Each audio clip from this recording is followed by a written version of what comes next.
You're sitting at home after a long day of work, reading a book or watching some TV, and suddenly you smell some smoke coming from a room down the hallway. Before long, the smoke alarm is going off and you've got a full-blown fire in your home and it is way too large for you to put out. So you call 911 and the fire department arrives and safely puts it out. The firefighters are seen as heroes and frontline warriors for keeping their community safe, but what if I told you firefighters are also playing a role in the fight against climate change? Cities around the world are responsible for 75% of global carbon dioxide emissions, and carbon dioxide is a known greenhouse gas that drives human-caused climate change. With no urgent action against climate change, scientists expect that the global weather patterns will be affected by more extreme weather events and rising sea levels that will be seen by the end of this century.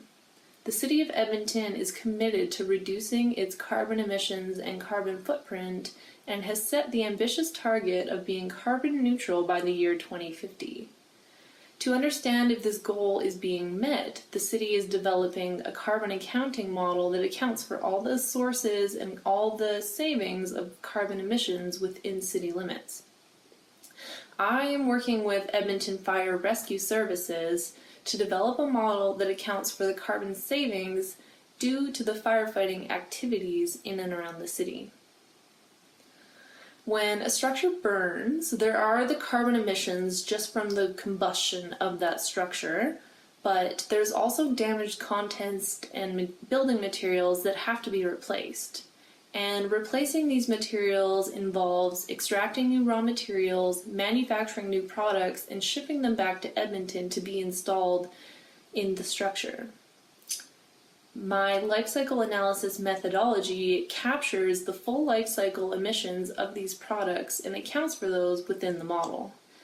For the 8 sample fires that we ran, we found that the carbon savings due to firefighter intervention ranged between 1 and 6,000 tons of carbon dioxide that was not emitted to the atmosphere because of quick and effective suppression. On average, we found there was about 1,700 tons of carbon dioxide that was saved from being emitted to the atmosphere for each fire in the city, which is equivalent to taking 370 cars off the road for one whole year. By saving structures from fire, city firefighters are actually saving carbon from being emitted to the atmosphere through the burning and replacement of materials. Firefighting can play an important role in the fight against climate change and helps Edmonton achieve its carbon neutrality goals.